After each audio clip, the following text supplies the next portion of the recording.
बहू, बच्चे तो भाग्य से मिलते हैं। सलोनी, कैसी बात कर रही हो तुम? बच्चा गिराने की मत सोचो।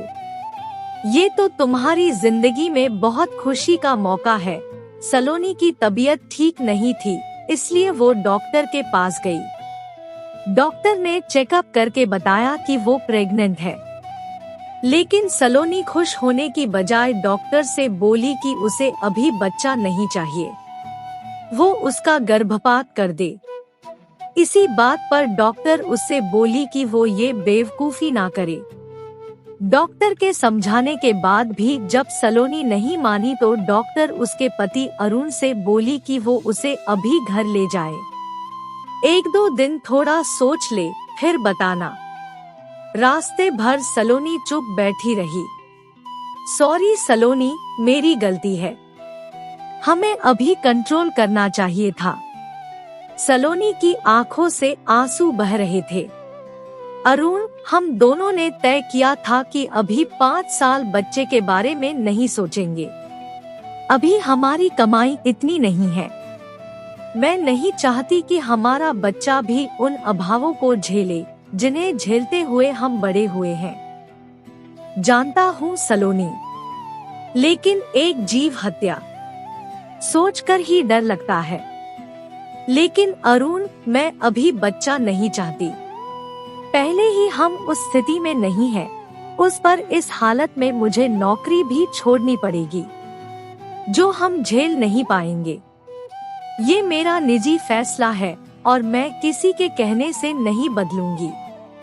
सलोनी की बात सुनकर अरुण चुप हो गया। घर पहुंचकर सलोनी अपने कमरे में चली गई और अरुण अपने मम्मी पापा को सारे हालात बताने लगा। सारी बात सुनकर नमिता जी सलोनी से जाकर बोली, हर बच्चा अपनी किस्मत लेकर आता है। तुम लोग क्यों इतना सोच रही हो? बहू, ये तुम्हारा पहला बच्चा है। अगर इस बार तुमने गर्भपात करा लिया तो बाद में दोबारा बच्चा होना मुश्किल हो जाएगा। जो दुनिया में आ रहा है उसे आने दो, उसे मत रोको। लेकिन सलोनी तो किसी की बात मान ही नहीं रही थी। अरुण ने आज उसे उसके हाल पर छोड़ दिया। अगली सुबह मेड शांति का फोन सलोनी के पास आया। भाभी, आज मैं काम पर नहीं आ पाऊंगी। शांति ने फोन रख दिया।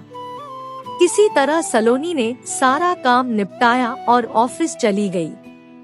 अगली सुबह शांति हाजिर थी। उसे देख सलोनी की जान में जान आई। क्या हुआ था कल? तू भी जब देखो छुट्टी कर लेती है।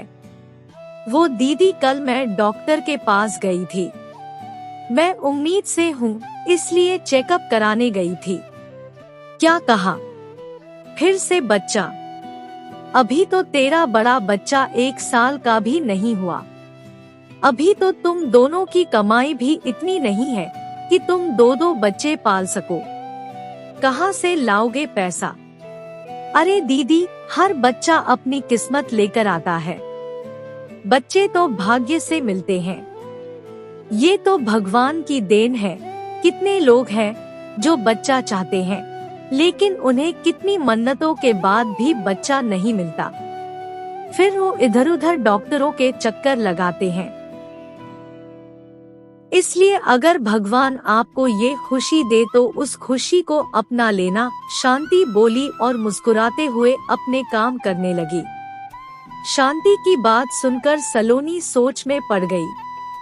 शांति की कमाई कितनी कम है। इसका पति सारे पैसे जुए और शराब में उड़ा देता। फिर भी ये अब दूसरे बच्चे का भी कितने खुले दिल से स्वागत कर रही है, और एक मैं हूँ जो अपने पहले बच्चे को भी मारने चली थी। सही कहा शांति ने। हर बच्चा अपना भाग्य अपने साथ लाता है। उसकी भी एक सहेली की शादी को 2 साल हो गए, लेकिन आज तक बच्चा नहीं हुआ। दोनों ने कितने डॉक्टर भी बदल लिए। शांति से बात करके सलोनी के मन पर कल से जो बोझ था वो उतर गया था।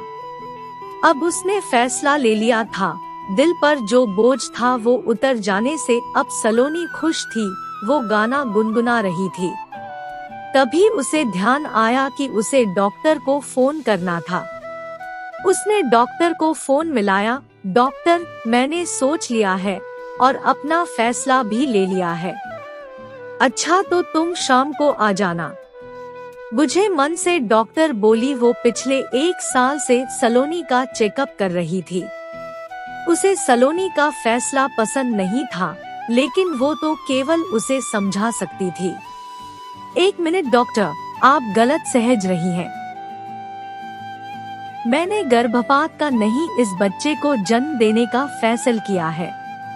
क्या कहा तुमने? तुम सही कह रही हो। देखो सलोनी, अभी तुम ज्यादा भागदौड़ मत करना। तुम्हारी रिपोर्ट भी आ गई है। तुम्हारा हीमोग्लोबिन भी बहुत कम है। इस समय तुम्हें अपने खाने पीने का ध्यान रखना होगा। अच्छे से अपनी डाइट लो और बीच बीच में थोड़ा आराम भी करो। सलोनी को इंस्ट्रक्शन देकर डॉक्टर ने राहत की सांस ली। उसी समय अरुण कमरे में आ गया। उसने सलोनी की बात सुन ली थी। क्या कहा तुमने सलोनी? एक बार फिर से कहो। सलोनी हंसकर बोली, हाँ अरुण, मैं माँ तो तुम पिता बनने वाले हो। सलोनी की बात सुनकर अरुण ने जोश में सलोनी को गोद में उठाने लगा। बस बस अरुण। अरुण ने सलोनी को बिस्तर पर लिटाया। सलोनी को अपना ध्यान रखना को कहकर अरुण अपने मम्मी पापा को खुशखबरी देने चला गया। दोस्तों, आपको मेरी ये कहानी कैसी लगी कृपया पढ़कर अपनी बहुमूल्य प्रतिक्रिया जरूर दें। आपकी प्रतिक्रिया मेरे लिए बहुत महत्वपूर्ण है और मेरे YouTube चैनल को भी सब्सक्राइब जरूर करें। दोस्तों, फिर मिलेंगे अगले न्यूज़ स्टोरी के साथ। धन्यवाद।